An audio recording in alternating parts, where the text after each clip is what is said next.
In the sacred land of ancient Tamil Nadu, between the 6th and 8th centuries, walked souls who redefined what it meant to truly love the divine.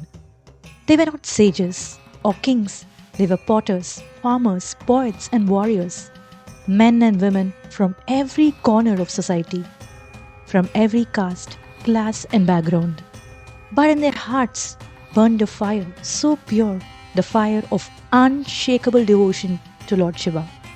These are the 63 Nayanmars, Shiva's most cherished devotees. And if you're here watching this now, perhaps you're one of those rare souls silently yearning for that touch of divine grace in your life.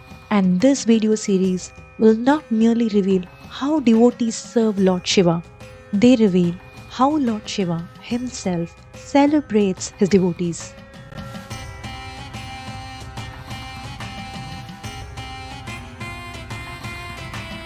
These divine lives show us a powerful truth. To reach Lord Shiva, it is often easier to first reach those who loved him with their entire being. And this brings us to a profound question. Who is greater, Bhagavan or Bhakta? Time and again, it is the Bhakta who rises above, because Shiva, in his endless compassion, creates divine plays just to glorify them. The word Nayanar means devotee, but they were more than that. It was the great Sundaramurti Nayanar or Sundarar, one of the four Shaiva Kuravars, an 8th century Tamil saint poet of the Shaiva Siddhanta tradition, who was divinely guided to begin his Thiruttondar Thogai, a hymn in praise of Shiva's dearest devotees. But the Lord didn't let Sundarar choose the starting point himself. Lord Shiva himself instructed him, begin with the Thillai Vaazh Andanar, the Deekshadars of Thillai or Chidambaram, those blessed ones who live in the sacred town of Thillai and serve the Lord of Dance day and night. They are not counted among the 69 Mars sung by Sundarar, yet Shiva placed them even before the list began, because their seva was too sacred to go unmentioned. The remaining three, his father, mother, and himself, were lovingly added later by Nambiyandar Nambiyadigal, a devout compiler moved by reverence and tradition. And it was the great poet Sekhirar who finally wove all their lives together into the timeless masterpiece Periya Puranam, preserving the sacred legacy of the 63 radiant souls for generations to come. We will speak more about Sundarar when we encounter his number in the Nayanmar series. Now let us return to those exalted beings whom Shiva himself wanted mentioned first. Thillai Vaazh Andanar. They are no ordinary priest. They are the Deekshadars, those who have received the sacred Shiva Diksha and who revere Lord Shiva not just as God but as their eternal Guru. They touch, decorate, feed, and worship Nataraja with unmatched intimacy. Unlike other temple priests, they follow unique guidelines. For instance, they can touch and perform offerings to Lord Nataraja only after their marriage. Speaking of Thillai Nataraja, if you haven't watched the Chidambara Rahasya video yet, you can find the link to that in the description. In the sacred verses of the Periya Puranam, the great poet Sekhirar honors them with deep devotion. Their hearts are ever soaked in the thought of Shiva. They carry the sacred ash always and live in complete surrender to him. But their path is not just devotion, it is also discipline. These Deekshadars uphold 6 sacred karmas or daily duties that define their way of life. First is Yajanam, performing sacred yajnas and rituals. Second is Yajanam, assisting others in performing yajnas. Third is Adhyayanam, diligently reciting the Vedas. Fourth is Adhyapanam, teaching the Vedas to deserving students. Fifth is Dhanam, giving generously to those in need. And sixth is Pratigraham, humbly receiving offerings without pride or attachment. But how did they come to receive such a unique and divine privilege? For that, we travel back to the time when Lord Narayana was lost in thought, contemplating the divine dance of Lord Nataraja.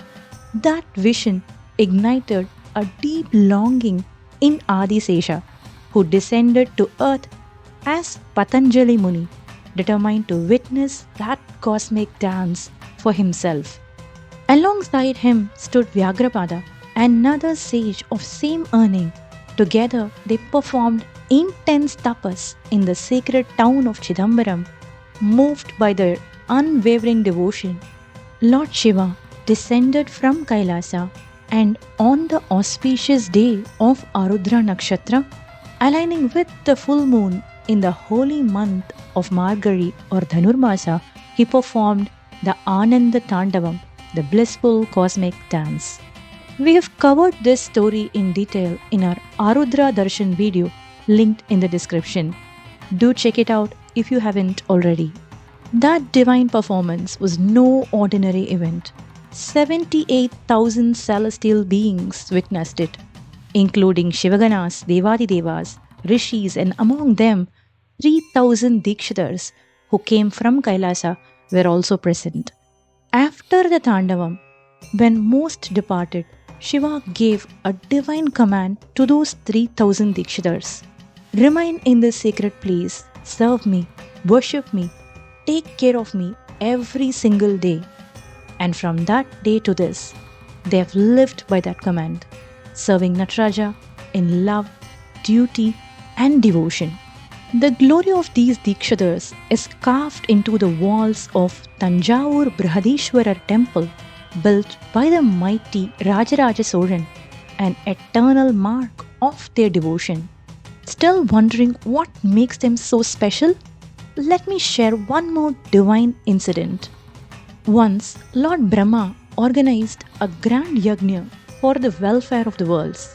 He invited many sages, including the 3,000 Deekshadars of Thillai. But the Deekshadars, ever faithful to their vow, initially declined. They can't bear to leave their Lord. However, with sage Patanjali and Vyagrapada promising to take care of Nataraja in their absence, they finally agreed to attend. As the grand yajna drew to a close, return gifts were offered to every Deekshadar present.